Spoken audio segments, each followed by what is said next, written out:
eye. If therefore thine eye be single, thy whole body shall be full of light. But if thine eye be evil, thy whole body shall be full of darkness.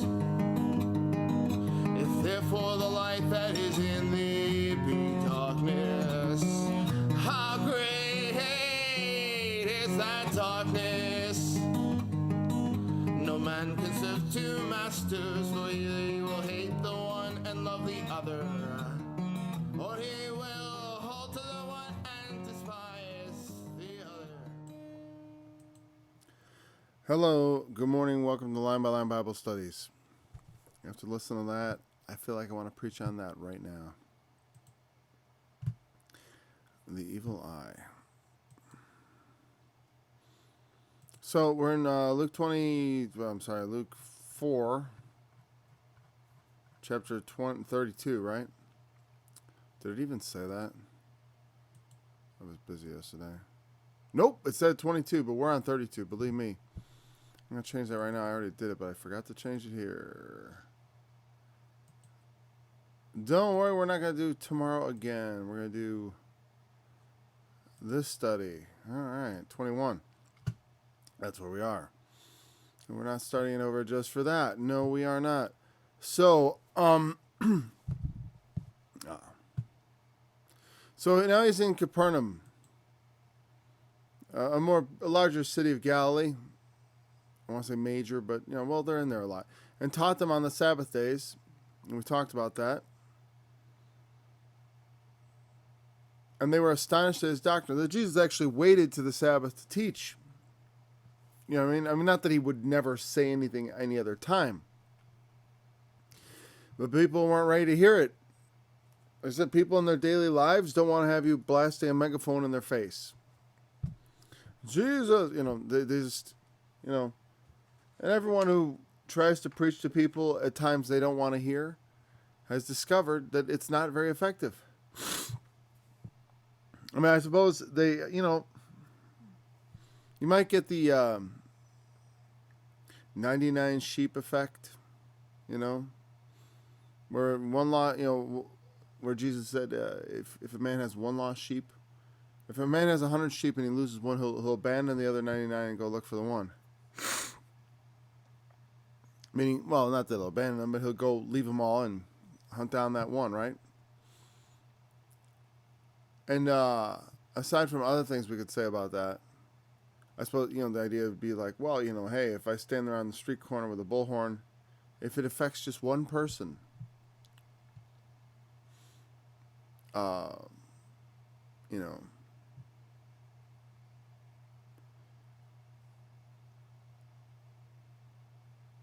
don't know if bullhorn preaching is the kind of thing that's going to affect people on a street corner. Because usually they're not saying things like, Jesus loves you. That's usually not the bullhorn on a street corner message. Usually trying to tell people what horrible people they are. And then they're trying to feel good about the fact that, nobody's listening.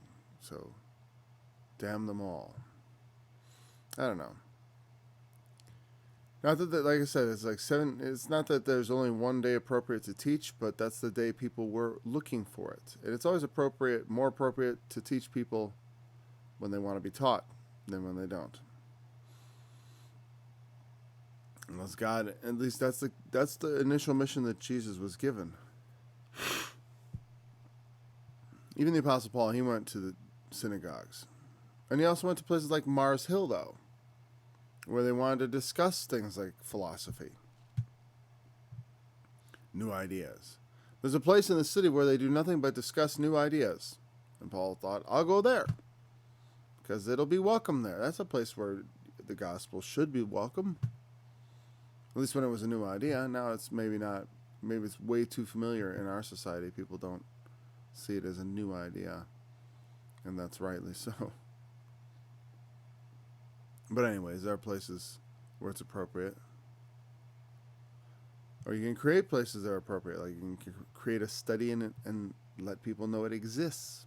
And they can show up.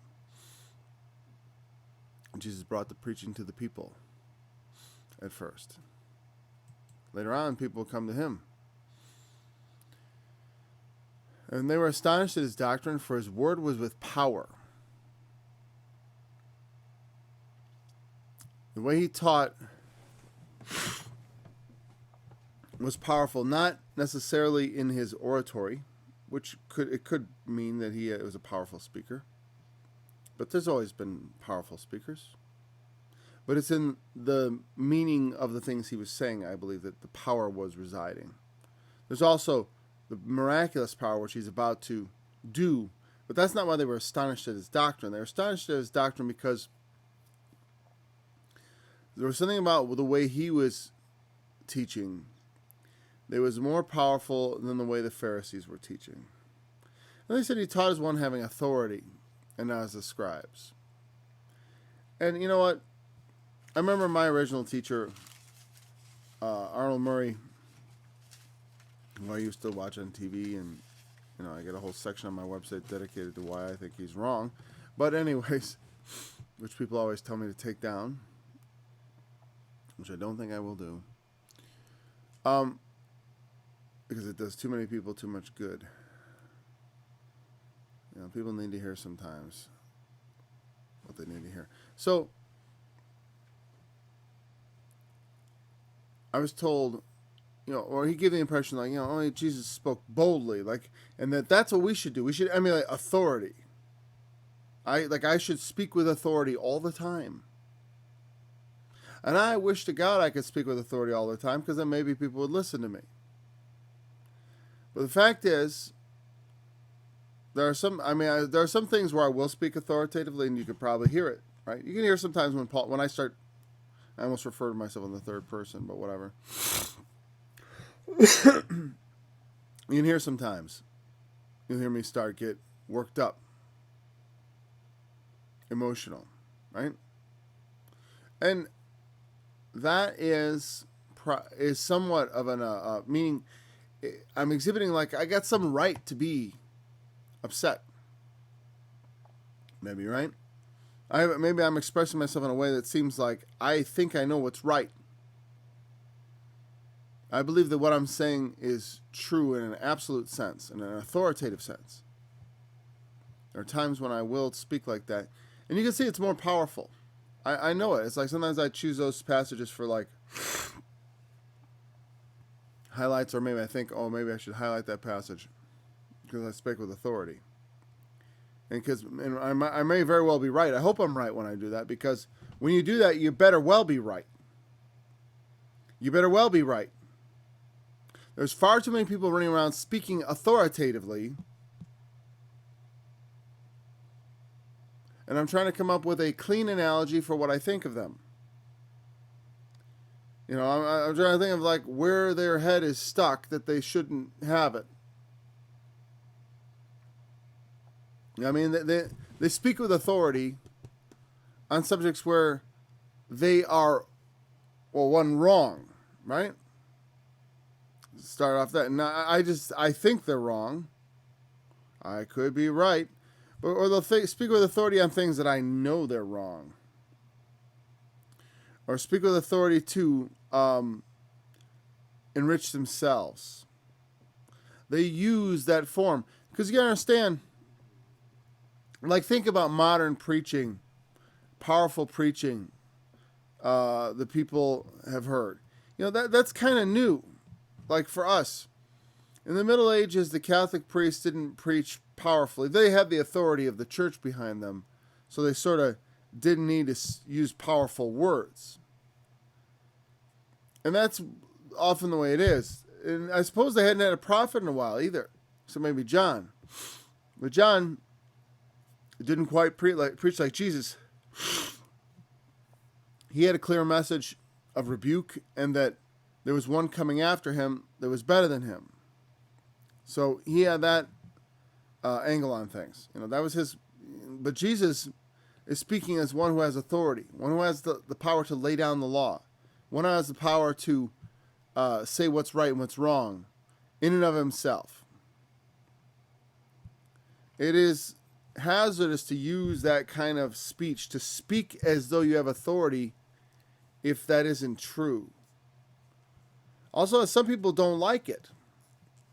You know, they don't like preachers who speak with authority, and it can be a little off-putting, can't it? When someone gets up there and starts telling you what's what. You know, especially depending on what they say. You know, someone gets up there and starts telling you what's what. Some young man, for some people, it's very off-putting. I don't want this guy telling me what to do. You know? And maybe they're right. Maybe this guy doesn't know what he's talking about. Maybe he has no right to tell you what to do. You know? Maybe just in preacher school, they encouraged him to yell a lot, holler a lot, and jump around, wave your hands, point at the people. Oh, you know, whatever. Make a lot of noise, you know, sound authoritative. It doesn't mean to have just an authoritative air. You know? I wonder if power is... I didn't even think about this.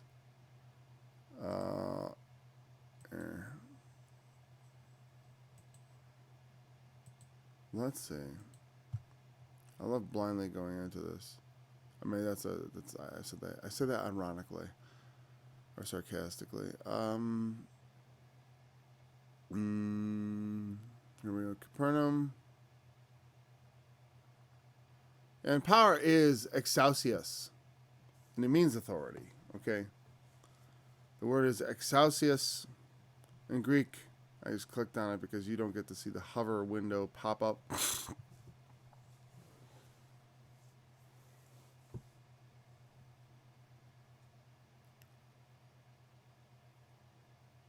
And it's used of authority delegated, power in action, power to act, meaning you've been authorized. So, that's an appropriate thing to say about all that. Okay, good. Now we can go on. There we go. Next verse. And in the synagogue there was a man which had a spirit of an unclean devil. Sorry, I was trying to fix this at the same time as I was reading. Unclean devil, and cried with a loud voice. I just want to look up that. What is unclean devil? Is that like a catharsos? Catharsos is the word, it comes from Catherine, or our word name Catherine comes from, it means pure, purity, holiness. Unclean. Catharsis is good, clean. Catheter.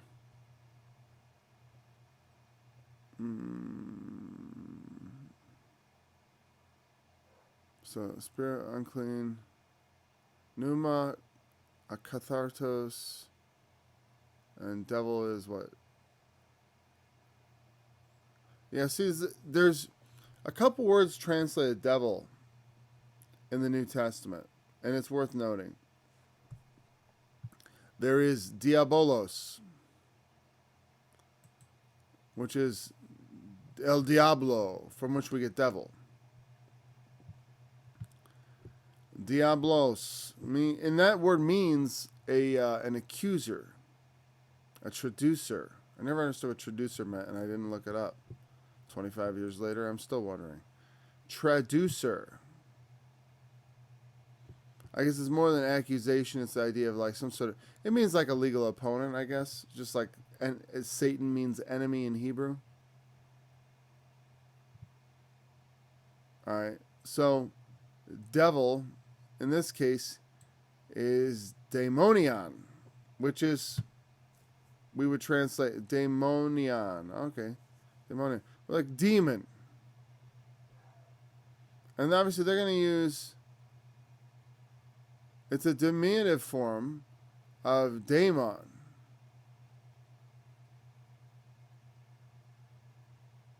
It is a diminutive form. That means it's like a little demon. A demonlet. It's used frequently, over 60 times, as compared to the rare daemon. Demon. An evil spirit, a demon. There's no particular much more to be learned of this from the lexical information. I mean, I guess you could go into the word, the derivation. One, the divine power, deity, divinity, sometimes in secular authority, such as Josephus.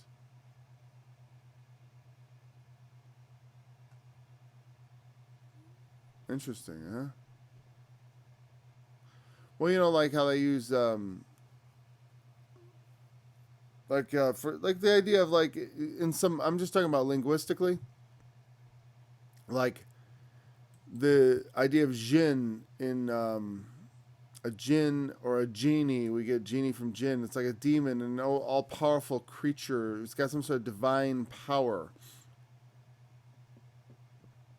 I mean, meaning, because all angels' power would come from God, would it not? They don't have some separate source. They don't get it from like a black hole somewhere. You know, it's black hole powers of the demons. You know, it doesn't work that way. Demons get their power from black holes, and everything else gets their power from God? No. So, this is a diminutive form of the idea of demon, devil, whatever.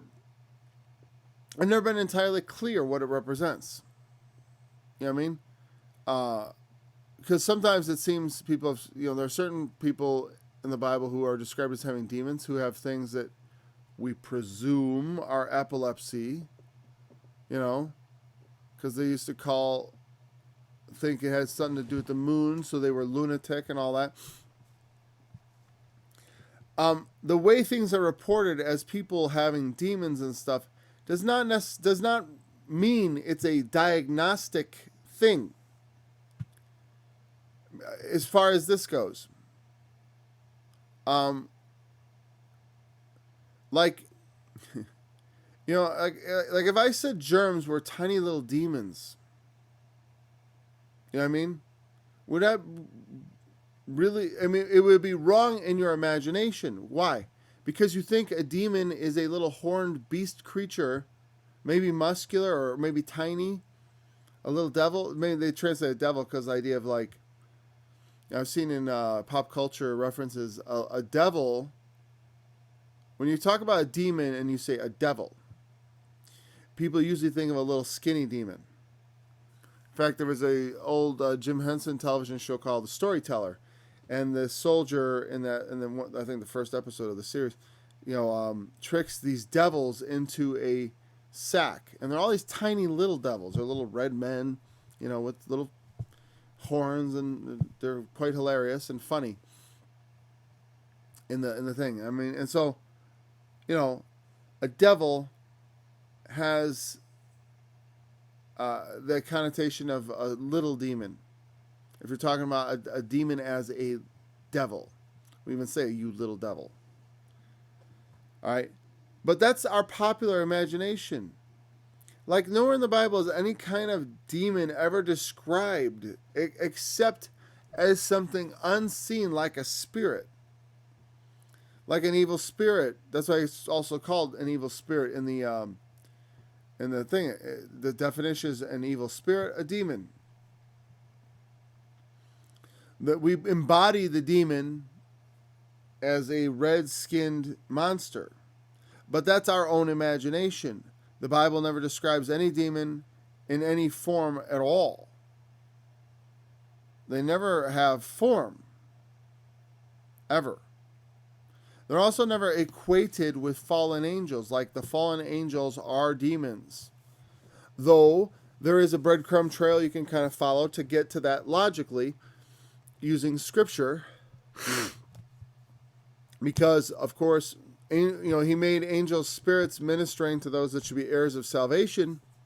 If the good angels are spirits, it's reasonable also that the bad angels are also manifest in the world as spirits, and therefore would be demons, if they are evil spirits, to be regarded as such, could be the spirits of angels gone bad. I don't know. I certainly wouldn't Here's the thing. I wouldn't get all authoritative about this subject. You know what I mean? Like, if you get me to talk about righteousness and sin, you get a lot of authoritative talk to me out of me. And even about talking about what is authoritative subjects and what is not. you're going to get a lot of authoritative speech about me. Because anyone who thinks they can speak authoritatively about the nature of demons has their head misplaced. There is no authoritative structure to demonology in the Bible, the understanding what is meant.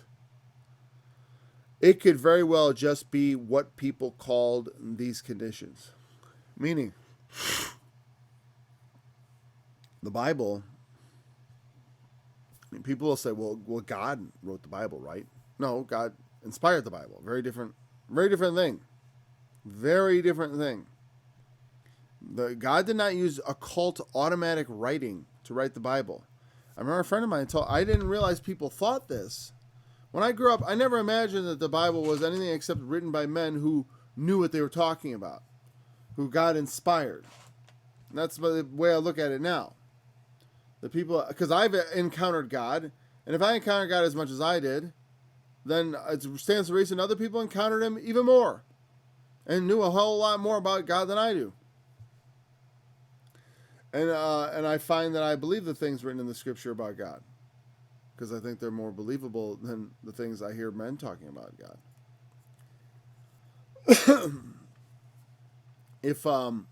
Why did I get my pencil? I was going to draw something. Totally lost my train of thought. Oh, when the Bible was written, I just got the pencil out because I thought it was, they closed their eyes, and then their hands just started writing words, and the Bible came out. They didn't even know what they were doing. I didn't think that, actually. He thought that. My friend told me that. I never believed that. I was like, really? You thought that? He's like, yeah, I used to think it was like automatic writing. Like that's how the Bible was written, because God wrote it. Okay, so then, because we have this expectation that God authored the Bible, which, he's definitely a ghost author, as far as that goes. Or no, it's just the other way around, I think. Is the ghost author the one you don't read the name on the book or whatever? Whatever.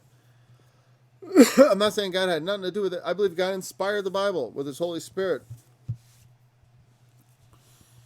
and the men who wrote it. So, but what were they inspired to write?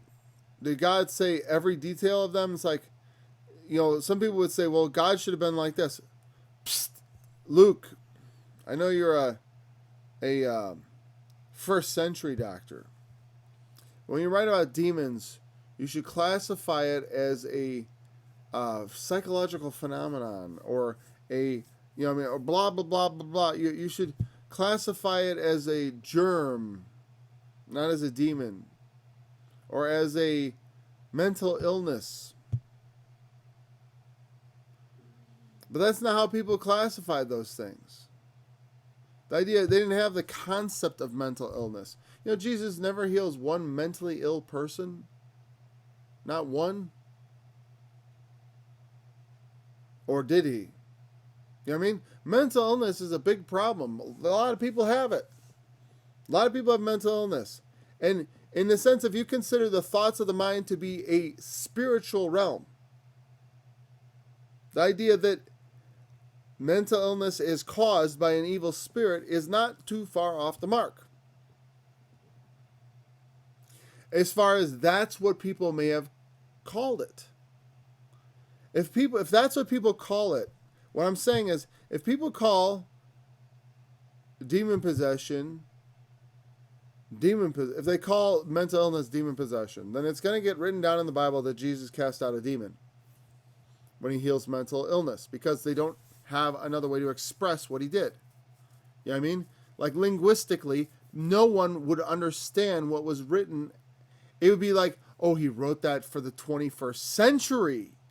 Of course. You know what I mean? Like, that's what they think. Like, God should have thought of us, who is smarter. Because we is smarter, and we know that that's not a devil. It's not, no, not that it's not a devil. Actually, we know that it's not a little red man with a pitchfork. But I don't even know if they knew that was what it was. What it is they saw symptoms. Person manifesting psychological trouble. And they say, perhaps a demon is troubling him. I don't, and I'm not saying that is the interpretation, but it may very well be. It may be very well the truth behind some mental illness.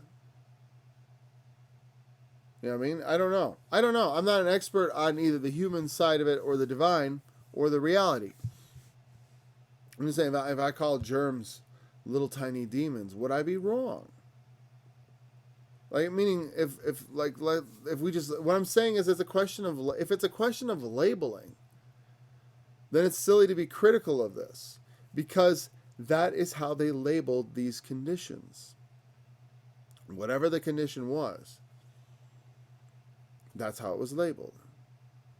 I don't know why it is an unclean devil. Maybe because the man's unclean. Maybe he's filthy. You know what I mean? You never seen a mentally ill person on the street that's very unclean? Then that's also kind of nutty. Because I don't know if they mean literal unclean or if they mean the spirit was unclean. If the spirit is unclean, then maybe he talks foul all the time. He never stops using profanity, and he smells like a garbage heap. I don't know. Mixed with a monkey house. I don't know. But anyways, so this guy has a problem. He cries out with a loud voice, saying, "Leave us alone. What have we to do with thee, thou Jesus of Nazareth? Art thou come to destroy us? I know thee who thou art, the Holy One of God." The funny thing is, I've met, people, and, there's scripture that says, like, hey, you believe in one God, you do well. The demons also believe and tremble. We could certainly take that angle on it. That whatever he had, this certainly gives rise to thought like, okay, it's a supernatural devil. I mean, I certainly believe we all have a spirit. You know what I mean? And there are things that can ride on our spirits. I cover the mentally ill issue just because some of the demon possessions seem more like mentally ill. You know what I mean?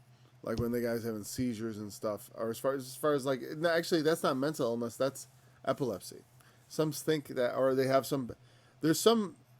Not just epilepsy. That's not epilepsy, by the way. I can't diagnose from 2,000 years. They used to call epilepsy lunatic because they thought it had something to do with the moon. But there are many other reasons why people can have a lot of seizures that go beyond epilepsy. People can have violent seizures for all kinds of reasons. I mean, a lot of which science doesn't understand. I mean, they understand, but they have no cure. They may understand what's going on, at least in a physiological sense. They understand why it's going on, what's causing it. And that could very well be, when things, here's the thing, is that when I received the Spirit, you could say it was supernatural. It was certainly not like anything I experienced before, right? But no one in the natural world could detect this. Like, I don't think anyone could have. When I put my hands were feeling this power on them, and I could touch someone else, and immediately it stopped in the hand where I touched them. Right? But like when I touched things like the floor, it didn't. But when I touched other people, it did. Which was interesting. I don't know if it was some kind of message to me. I tried to think of it as one because I was trying to think, what does this mean? Because I wanted to put my hands on people when that happened to me. But it had no effect. Some things aren't shared with others. You can be supernaturally affected, and there's no way for anyone to be naturally confirmed that it's happening. So someone can be affected by a supernatural demon, And there's no way a doctor's going to be able to figure that out. Because his instruments can't. There's no like demon detector. This isn't Ghostbusters. Oh, look at the ectoplasm levels are off the scale.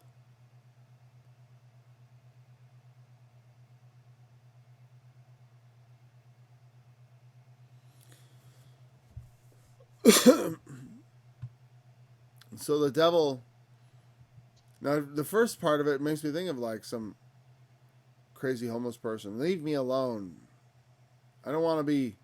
Are you coming to destroy it? To change? There is a destruction that must happen, right? Let's say some guy is possessed of a devil, and he's wandering the streets eating out of garbage cans, and he smells like something between a garbage can and a monkey house.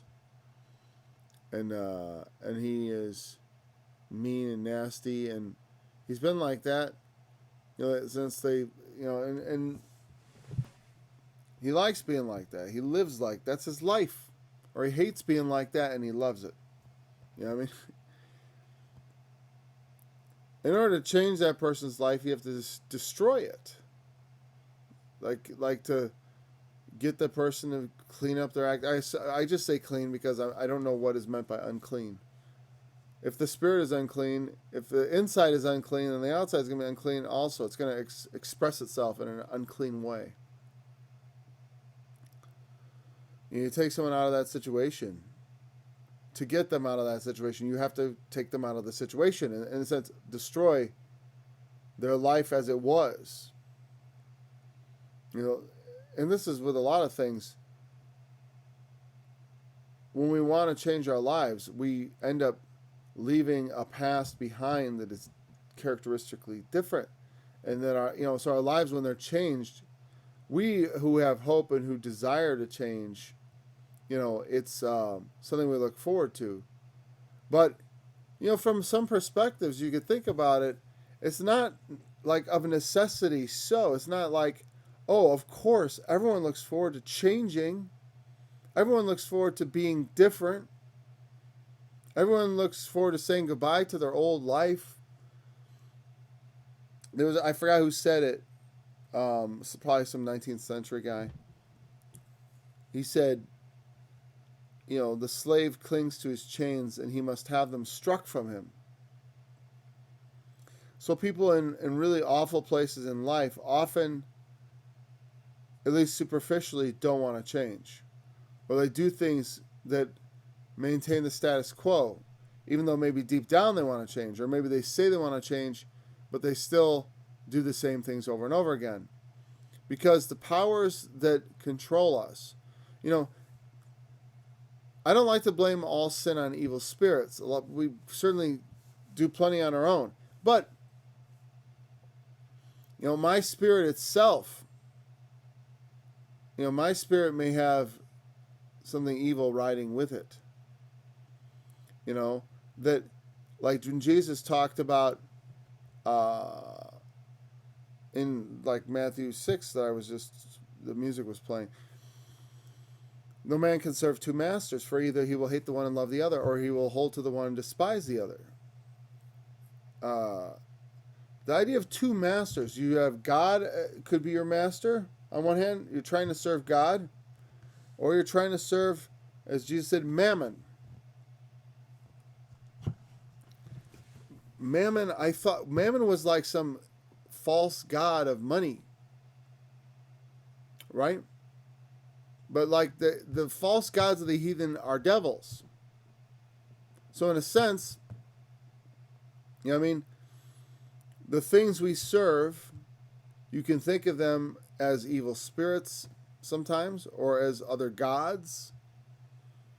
Like the life we once lived was sort of like a life living after the commandments of another god who said, eat and drink for tomorrow you die, and live in pleasure or whatever. They're commands you follow. You can't serve God and the false god. You may for a time be caught between the two, but that status can't exist. Either you're going to hate the true God and follow after sin, or you're going to ultimately follow God and abandon sin. But the man who was the follower of that God certainly in some sense dies. That's why there are so many death analogies in Christianity. Buried with him in baptism. The idea is that I was alive to sin once. Paul talked about this. I was alive to sin and dead to righteousness. Now I'm alive to righteousness and dead to sin. So we talk about being born again, having a new life. It's the same thing with evil spirits. There's a sense of destruction. No matter what, whether it be something that's manifest as an actual personality, a demon in you, or whether it be, in these days, they're actually talking about people with multiple personalities as if that's a good thing. Like they've got other people inside them. I forgot what they call it. They have a special name for it. You're supposed to be real nice to them now. And not that you should have ever been mean, but that you're not allowed to say that it's a bad thing. Like, oh, maybe you should just get down to the real you and be free from these other personalities. I don't know what it's like, though. I can't speak because it's like I've always just had the one person. I've been just trying to incrementally change. I would like to change all at once, but I don't know. I've never been able to obtain that. I feel like I've been slowly changing, incrementally changing, a little here, a little there. But by hook or crook, one way or the other, the old man dies, and with him the old spirits, the old gods, the things I used to serve, the gods I used to obey. Whoever you obey, Jesus said, whoever you yield your members to obey, that's who your master is. If you obey sin, or I think that's actually Paul. Yeah. Whether sin to death or righteousness to life. If you are obeying sin, then you have a master that is you're obeying. Okay. And so the demon here speaks of its desire to not be destroyed. People want, and oftentimes people want to cling to their own life, old life. Unfortunately, the way a lot of preaching goes today, they do, and people, because the gospel isn't preached properly. We have a lot of people who are Christians, who think of themselves as Christians, but are serving other masters. And they're in danger of, because they're when I was young, I believed in God. I would vehemently argue with anyone who denied, God, or, or told me I didn't, or anything. I would have been like, no, I believe. Strongly, I believe. I used to read books on, taking down evolution with, bad information. As far as, there's ways to take it down, but not the ways in that book. Not moon dust and all this other stuff. All this young earth stuff. But I was pretty zealous for it. But, I didn't understand, really, what God expected of me. If that there was anything expected of me. I thought God was there for me to believe in so I could be saved. That was how the system worked. I made a contract with God. By believing in Him, I was saved. That was the covenant. What it meant to believe in Him, I didn't know. I thought, to me, it meant to believe He exists. To believe He's real. To believe that the things He did would save me. His death and resurrection. I didn't know there was anything else He expected of me. And so I filled my life with other things. Sin. Unrighteousness. Pursuit of pleasure. Hedonism. And when you fill your life with other things,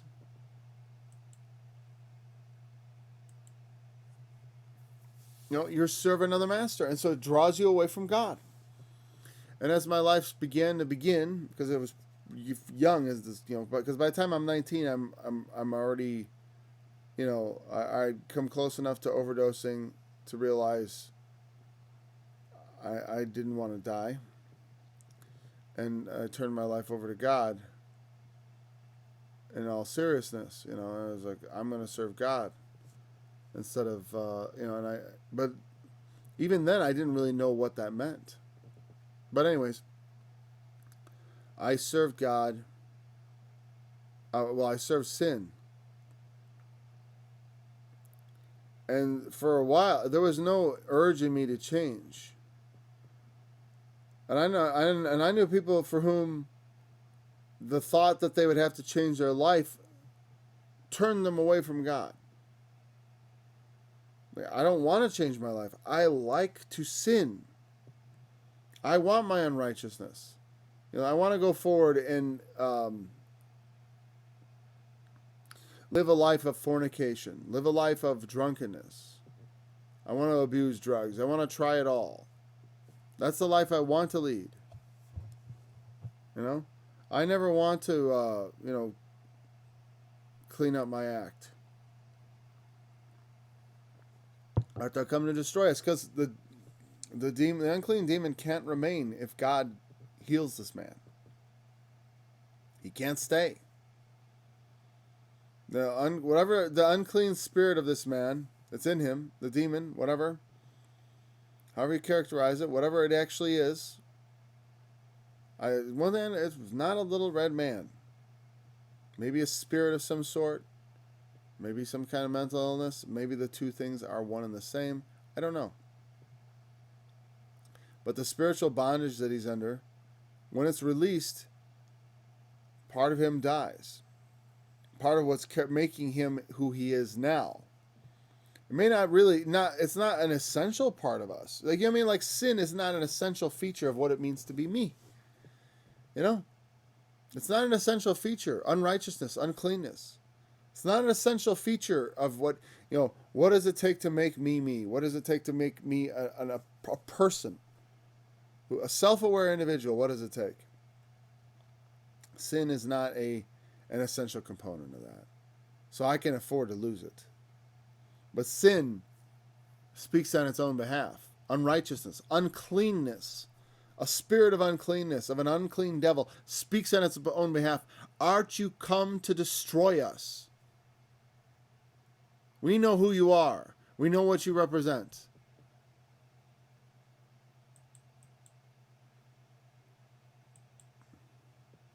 And Jesus rebuked him, saying, Hold thy peace, and come out of him. And when the devil had thrown him in the midst, he came out of him and hurt him not. And how that, they don't, I wish they would describe it. Because if they saw an apparition come out of the man, then I'd totally have a different understanding of this. Or I'd have a much more clear understanding anyways. I don't know if it would be totally different, because it's like, I perceive it as there must be some sort of demonic, devilish, but what is a demon?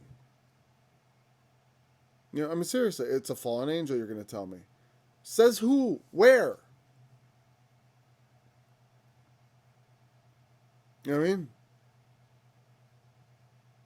That's an assumption. We just grab those. Maybe there are just spirits that are demons.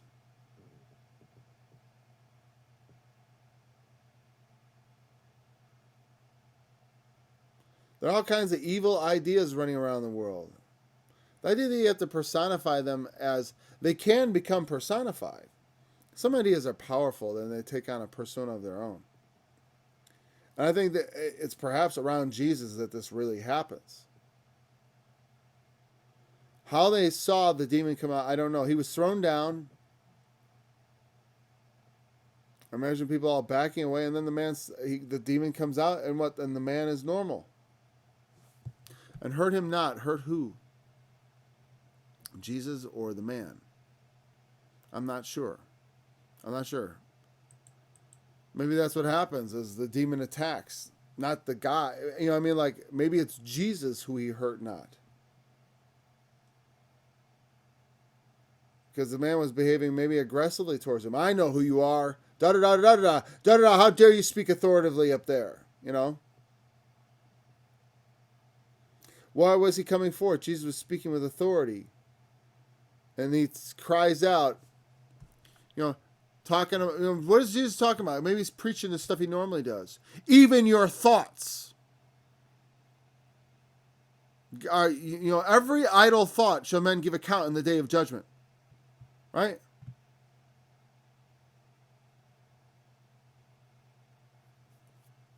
He's giving all his highfalutin preaching and so authoritative. You shall not even look after a woman to lust after her. You've heard it was said, don't commit adultery. I say unto you that whoever shall look on a woman, and the guy's sitting there like this, listening to this BS about looking at this BS about evil thoughts. What do we have to do with you, Jesus? We know who you are, Holy One of God. He might not have even been sincere. He may have been mocking him. Oh, Mr. Holy Roller, so authoritative. What do we have to do with you? Oh, you come to destroy us?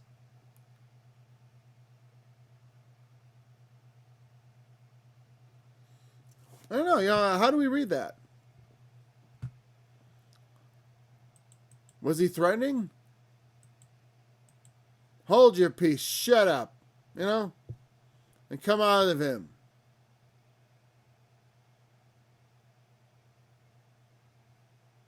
And the man was thrown down.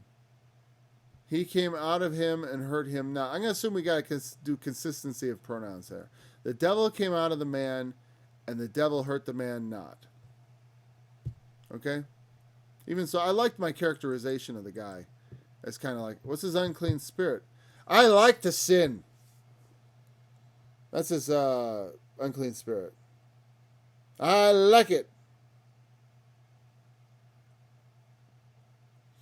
I love uncleanness and unclean things. What, do you want to ruin my life? Take away all my pleasure? Now I can't even look at women? It was bad enough that Moses wrote the commandment not to commit adultery. Now I got to watch my eyes? I'm going to watch my tongue? They're all amazed and spake among themselves, saying, what a word is this? For with authority and power he commandeth the unclean spirits, and they come out. Now, I believe power may be a different word here. Let's see.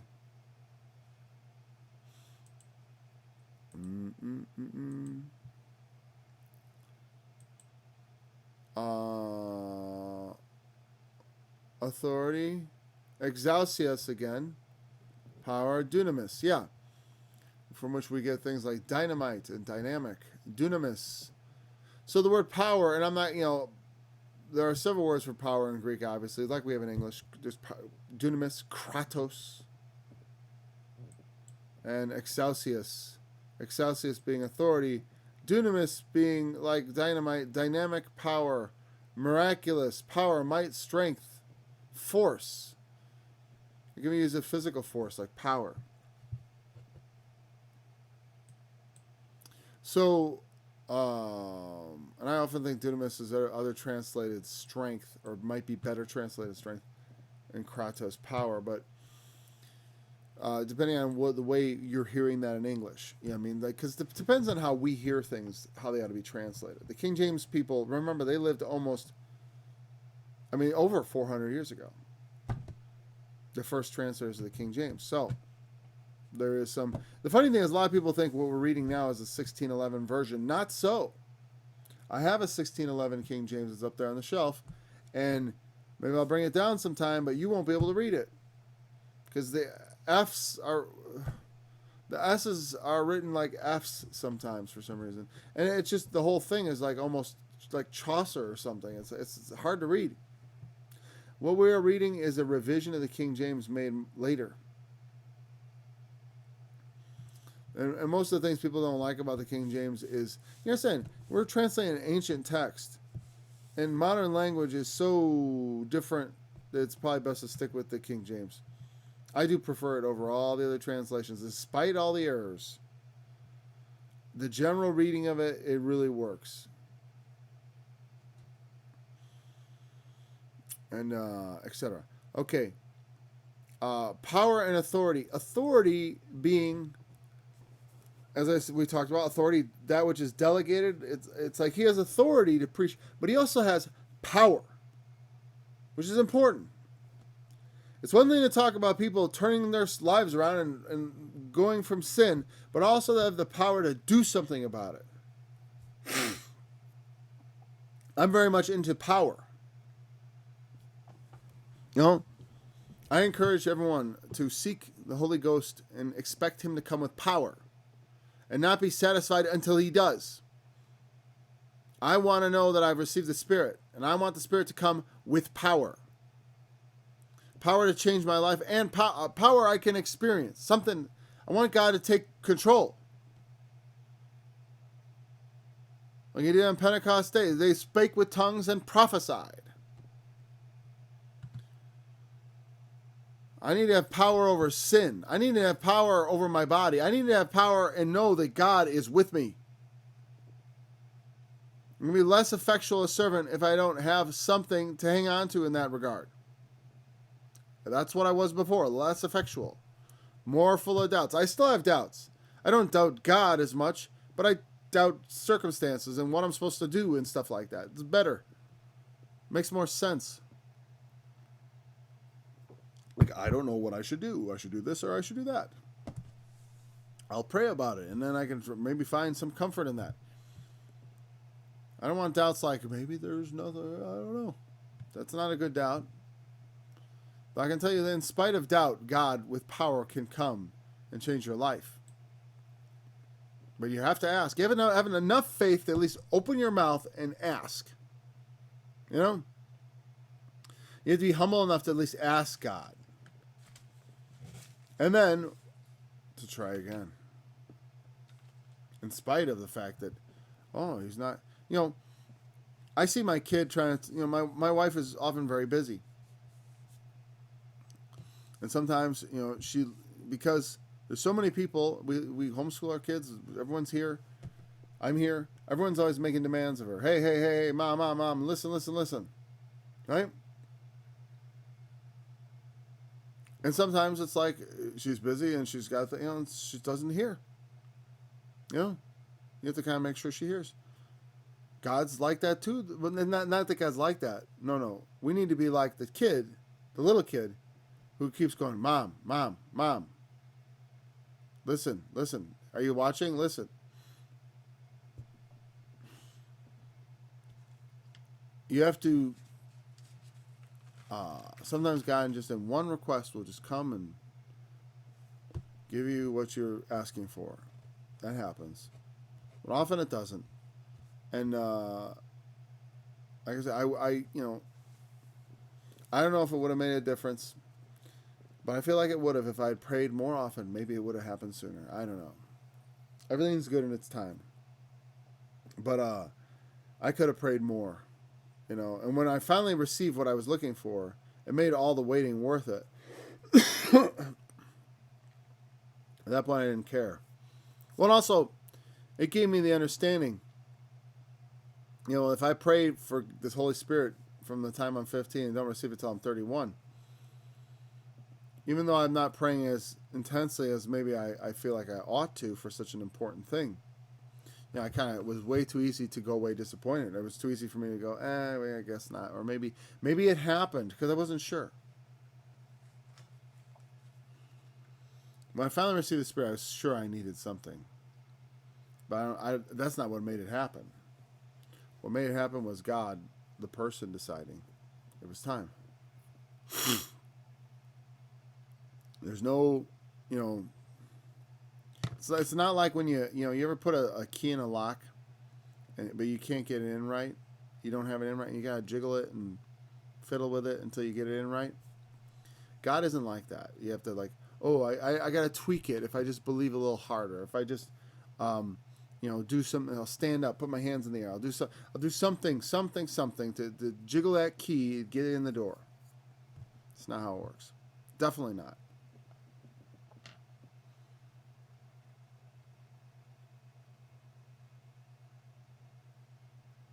So he commanded the unclean spirits, and they came out.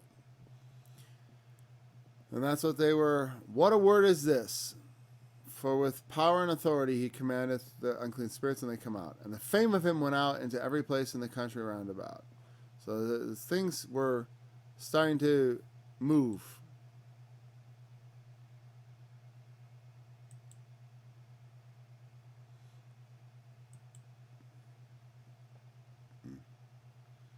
We could cover this quickly, but honestly, I'm really cold right now. I gotta do some things. We have no heat in the house today, and it's Thanksgiving. So we're going to begin at verse 38, and we'll probably move kind of quickly through these things.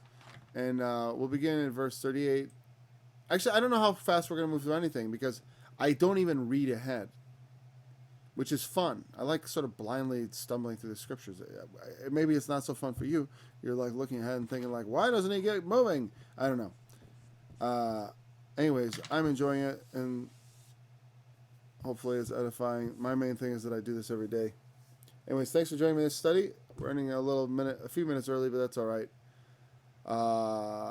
Thanks for joining the study. Happy Thanksgiving, and I'll be back again tomorrow. The light of the body is the eye, if therefore thine eye be single, thy whole body shall be full of light. But if thine eye be evil, thy whole body shall be full of darkness.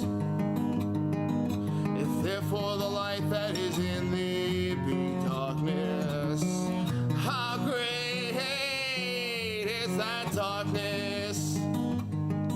No man can serve two masters, for either he will hate the one and love the other, or he will